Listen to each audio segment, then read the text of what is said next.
fiery horse with the speed of light, a cloud of dust, and a hearty Hi-Yo Silver, the Lone Ranger.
With his faithful Indian companion Tonto, the daring and resourceful masked rider of the plains led the fight for law and order in the early western United States.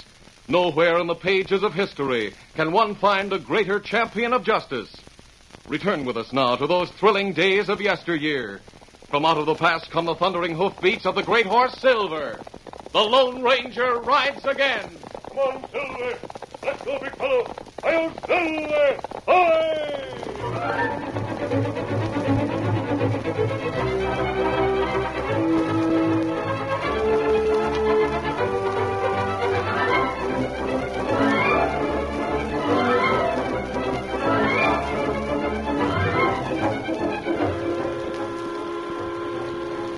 The noon train was drawing into Colfax. Tom Conlon and his wife were the only passengers in the coach. They wore Eastern clothes, but Tom's deep tan and the lines around his eyes proclaimed the fact that he spent most of his time out of doors. Mary, his wife, was looking out the window as he assembled their hand luggage. It isn't much of a town. I warned you about that, Mary. But it'll start growing now that we're here. You're always confident, Tom. But are you sure? Of course I am, honey. You know that I've planned ahead. Yes, but what if There are trail herds from Texas on their way to Colfax right now. And there'll be more when the ranchers find out that Garner doesn't have a monopoly on the cattle buying. This is the closest point on the line for it. What about Garner? He won't like your coming here. I don't know much about him. Naturally, my being here will make him raise his prices, but better prices will mean more business. There'll be plenty for both of us. Coming into the station. Oh, do you see anyone who looks like the banker? Mr. Harriman? There's a man in a black broadcloth suit. I certainly hope he's here. What do we do if he isn't? Inquire at the bank. He'll know where the house is that he's rented for us. I hope it's livable. You'll make it livable if it isn't, honey. Yeah, here we are. I'll go ahead and get the luggage off, then I'll help you down. Are you Conlon? Yes. I'm John Merriman. Welcome to Colfax. Thanks, sir. This is my wife, Mary. How do you do, Mrs. Conlon? Hello, Mr. Harriman. It's a pleasure to meet you. You've been awfully kind. We're glad to have you with us. Thank you. I think you'll like your house. It's furnished right nice. I've rented an office for your husband, too. Did those drafts come through from St. Louis? All cleared. You can open for business tomorrow if you want to. Fine. Oh, no, you don't, Mr. Conlon. For the next few days, you're going to help me get settled. I wouldn't bother with that if I were you, man. What? Huh? I got a message for you, Conlon. From Keg Garner. Is that so? Yeah. He says if you want to stay healthy, get out of town. He's decided that you and your missus should take the first train in the morning back east. He's decided. Who does he think he is? Just Keg Garner, that's all. Harriman should have told you about him before you made this long trip out here for nothing. Colfax is a one-man town, mister. And Keg Garner's that man. He don't want you here. Tell him, Harriman. Tell him all about it. Oh, Tom. Well, it looks as if I'm going to have a showdown with Mr. Garner. Oh, I wouldn't advise it. You don't suppose I'll let him get away with a bluff like that? It's no bluff. This is a one-man town. I should have warned you, but I knew it would mean so much to us to have you here. And Keg's cattle buying doesn't amount to too much anymore. I didn't think he'd mind. I just went ahead with the arrangements you asked me to make. See, I should have asked him if it was all right. Asked him if it was all right. I can't believe it. Believe what? You're pale. Your hands are shaking. You're afraid. Yes, I am. Well, I'm not. Ruth said that I should tell you. I shall. Keg Garner is a killer.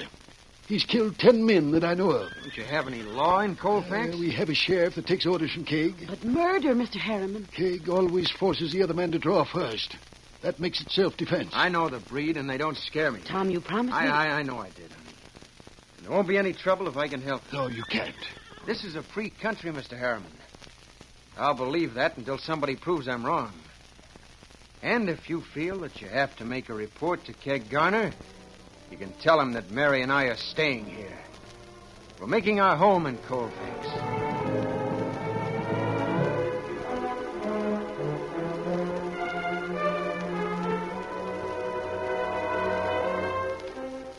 From the railroad station, Tom Conlon and his wife went directly to the little white house on the outskirts of town that the banker had rented for them.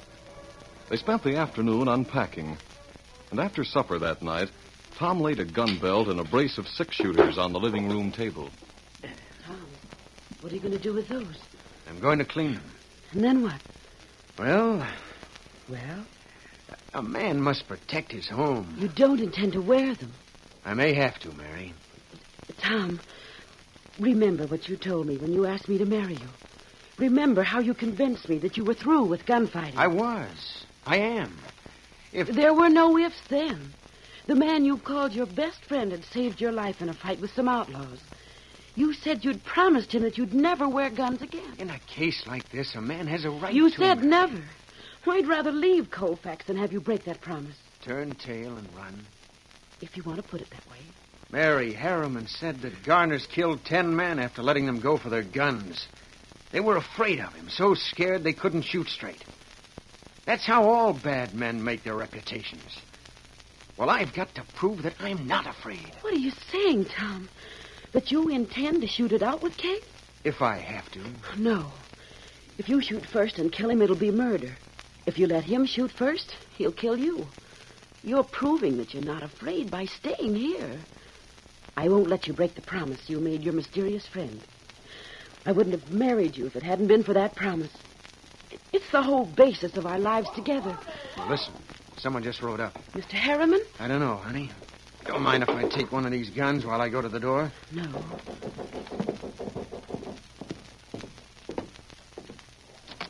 Hello, Tom. Rita, what are you doing in Colfax? I'm singing at the Monte Carlo.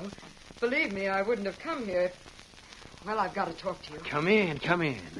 Now, Mary, I want you to meet Rita. Rita... It's Rita O'Day now. Oh, my wife, Mary. Oh, how do you do? Hello. Rita's an old friend, honey. Old and getting older. Any friend of Tom's is a friend of mine. That's nice of you to say. You've done well, Tom. I like you, Mary. Why? Well, I like you. Well, we can save the bouquets for later. There's no time for them now. Tom, I brought a couple of horses. You two have to get out of town right away. What are you talking about? I said right away, Tom. Keg's men are on their way over here. What of it? You always did like a fight, didn't you? I'm not going to run away from one. How many of them are there, Rita? Enough. This place will be a sieve when they're through with it. We'd better go, Tom. Say, you're not only pretty, you have good sense. Tom, listen. The masked man must be somewhere near here. The masked man? The man who saved both our lives in Abilene. Oh. I saw Tonto down at the railroad station today. I was there when you came in. Where they camped? I don't know, Tom. You'll have to look for them. I've got a hunch he's after Keg. Are these outlaws you're talking about? No, honey. The masked man is the friend I've told you about. The one I promised not to wear guns. Well, you never told me he wore a mask. It would have been too hard to explain. He's no outlaw, Mary. They call him the Lone Ranger. And he's Tom's friend, all right. What's more, he's the only one who can help him around here. Well, what are we waiting for then? Too late, they're here. Get down on the floor, Mary. I'll put out the lamp. More shots rang out as Tom plunged the room into darkness. With his 2 guns and all his ammunition, he crawled back to the shattered window and fired back at the men outside. I'll take one of those guns and some cartridges. You'd better keep out of this, Rita. Oh, no. I'll start shooting from the other window. The more guns there are firing at them, the less likely they are to close in. All right, here. Now, don't show yourself, though. They're hiding in the bushes to the left of that shed across the street. Be careful. I will be. For 10 minutes, Rita and Tom returned the fire of Garner's men. And then the sound of gunshots reached them from a new direction. What's happening, Tom? I don't know, Mary. Keep down. What do you make of it, Rita? There's someone firing from that company street beyond the shed. He isn't firing at us. No, at Garner's men. There's more than one man in the woods. Listen. Yeah. Are they helping us, Tom? Shooting at the men in the shed, anyway. Those sidewinders have had enough. I'm sure some of them have been wounded. Look, Tom, they're going for their horses out and back. Yeah. Let's give them a send-off. Right.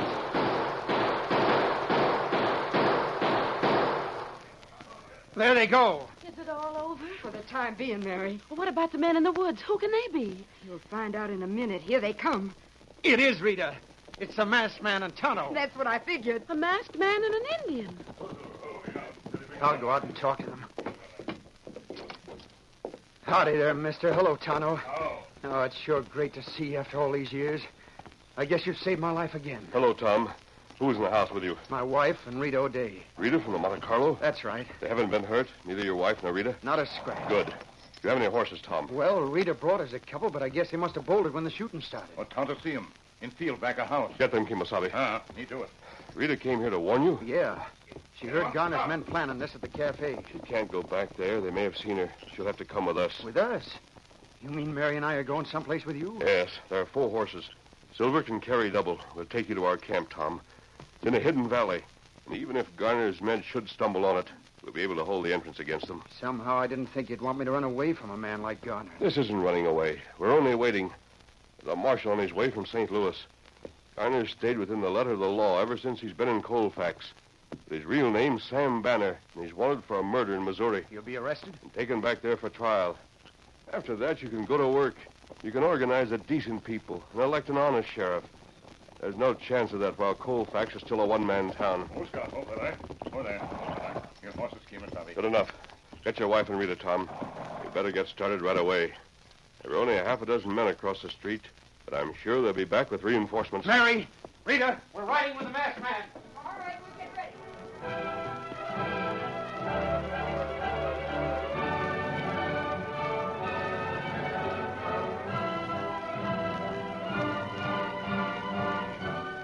The little party mounted and rode out of town.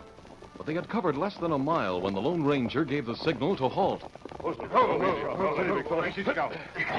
What are we stopping here for? You hear them, Kimosabe? Plenty horses. Garner's men are after us, Tom. Rita, I'm going to ask you to ride with Tonto. All right. All right, I'll help you up. Aren't you coming with us? I'll meet you at the valley. You all set? Yes. Up you go. What are you going to do? Wait here. You going to try and stop them? I'm going to lead them away from the valley if I can. Go on, Tonto. Get him up. Come on, boy.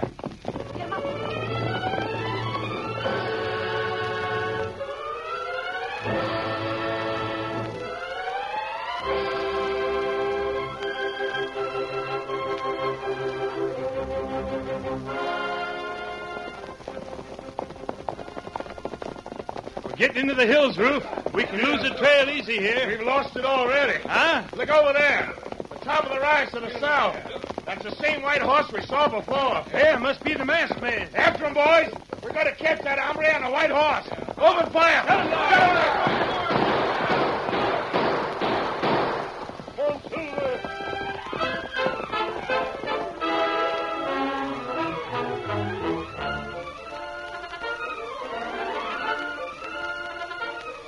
The curtain falls on the first act of our Lone Ranger story. Before the next exciting scenes, please permit us to pause for just a few moments.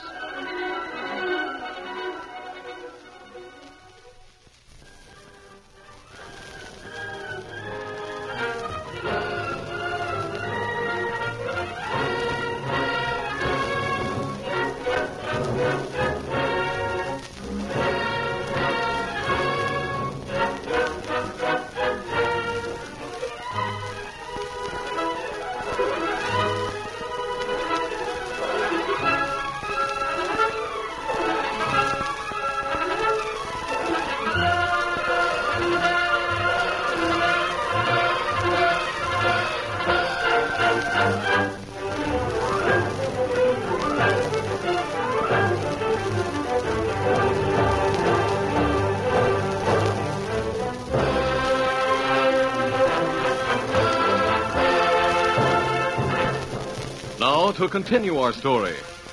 After they had left the Lone Ranger, Tonto led the way deep into the hills and through a maze of canyons until finally they reached the little valley where the masked man and he had made their camp. Hours passed. Tom and Mary and Rita slept beside the campfire while Tonto kept a solitary watch. Then, just as dawn was breaking, he sprang to his feet. Tai Kimosabe. The Lone Ranger rode into the valley. Oh, Silver, easy, steady, big fella. Easy. Tonto, plenty glad to see you, Kimosabe. Yes, and I'm glad to be back. Me give Silver good rub down. He can use it. A good rest today. We'll be riding again tonight. You meet Marshal? He should be waiting for us on Lookout Hill at midnight. Oh, and then what you do? This won't be an easy arrest to make. I better ride into Colfax with him. No, Garner men see mask. Them shoot on sight. We'll work out a disguise, and I'll ride Scout instead of Silver. Well, it's plenty dangerous. We knew that it would be from the beginning. But if Garner goes to jail, it's worth it.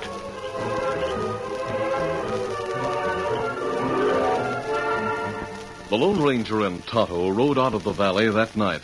They circled Colfax and headed east for Lookout Hill. The marshal, Shep Maynard, was waiting for them. But although the Lone Ranger called him by name, the young man could hardly believe that this was the famous rider of the plains.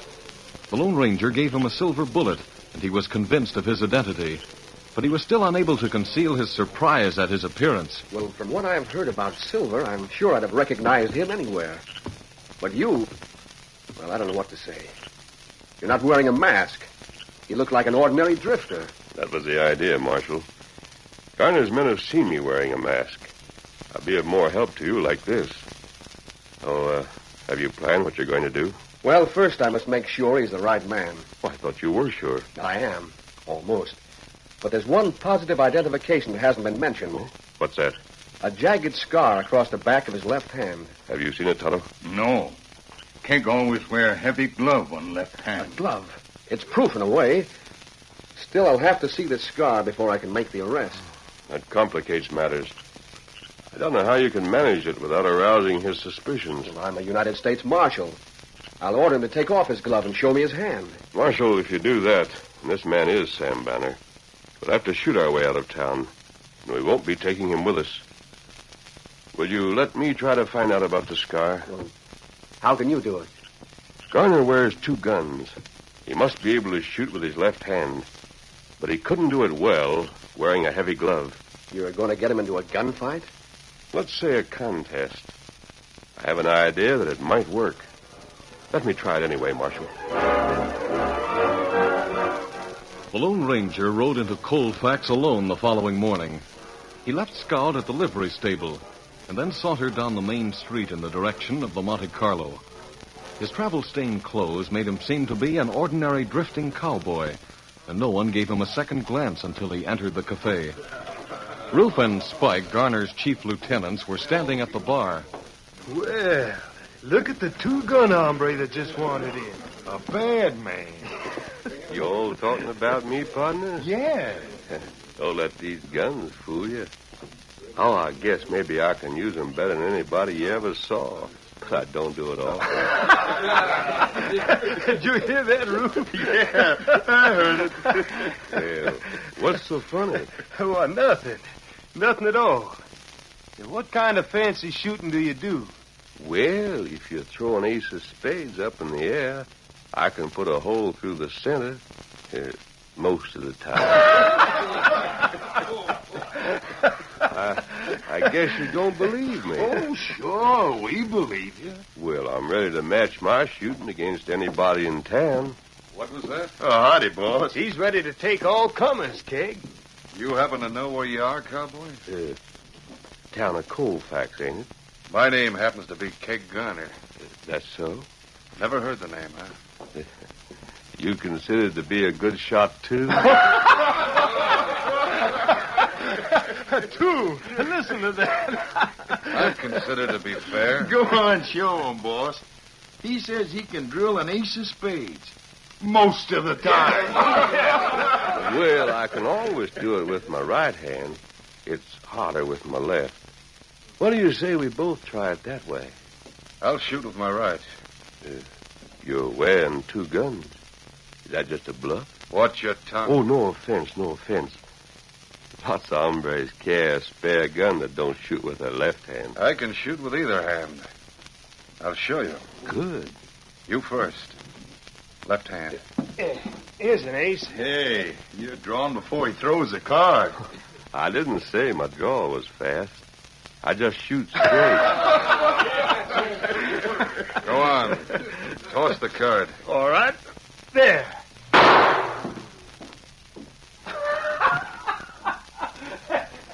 We can use the same card for you, boss. He didn't even nick it. Well, what do you know about that? You all set, boss? Just a second. Keg peeled the glove off his left hand and rested it on the butt of his gun. Fire away. You know it's the boss is holding his draw till the card's in the air. Here he goes. Hey, look, everybody. He drilled it right through the center. Well, that's what I call shooting. Maybe it'll teach you not to talk so much. You know, I think I've seen you somewhere before. I doubt it. Back in Missouri. I've never been in Missouri. Well, you look just like a fella named Ben. Oh, maybe it was Sam. Get out of here. What? My name is Keg Garner. I run this town, and I'll give you till noon to get out of it. You understand that? Well, why? Because I said so. Until noon. The crowd was silent as Keg turned on his heel and climbed the stairs to the balcony. After they heard the office door slam shut, Rufe was the first to speak. He means it, mister. You better hit the trail. He'll let you draw first and then plug you just like he did that ace of spades. Well, why should you? Don't ask any questions, just get. Yeah, maybe I better.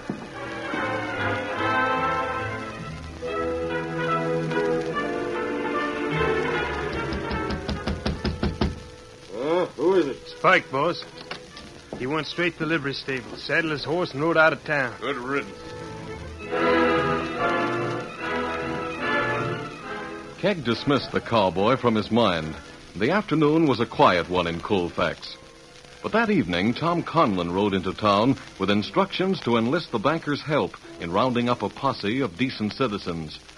The Lone Ranger's name was enough to ensure Harriman's cooperation. And 2 hours later, the Lone Ranger himself reined up at the edge of town with Tonto and the marshal.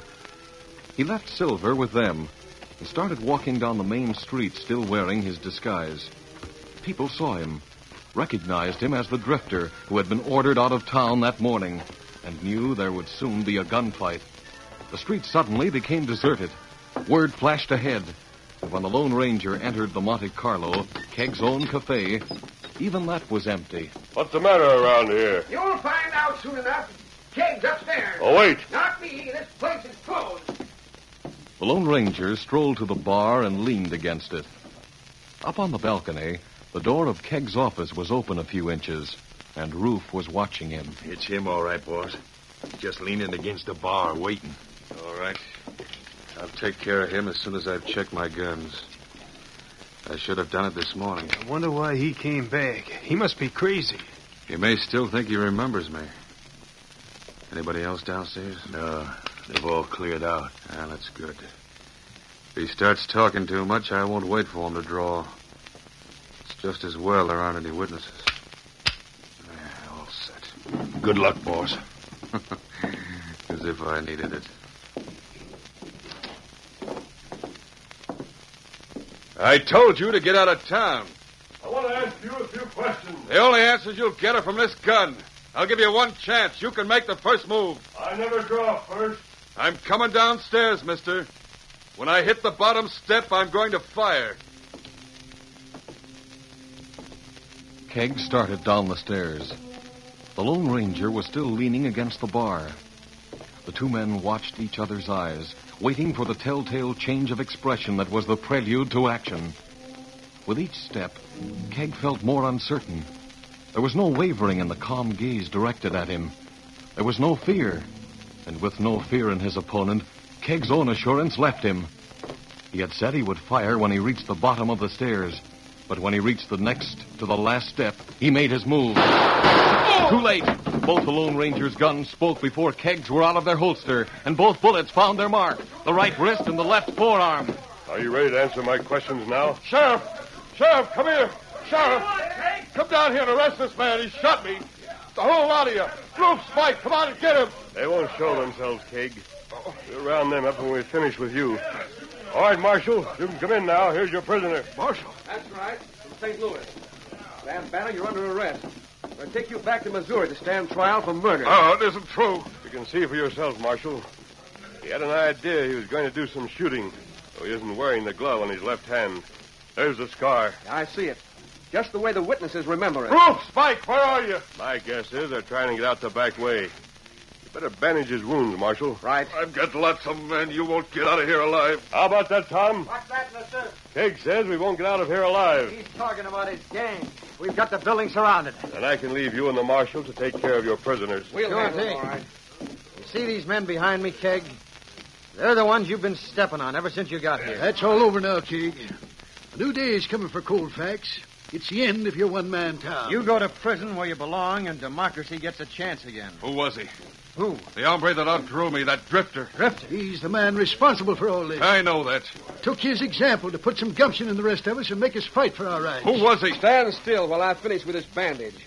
You were outclassed from the start, Keg. That was the Lone Ranger.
This is a feature of the Lone Ranger Incorporated, created and produced by George W. Trendle, directed by Charles D. Livingston, and edited by Fran Stryker. The part of the Lone Ranger is played by Brace Beamer.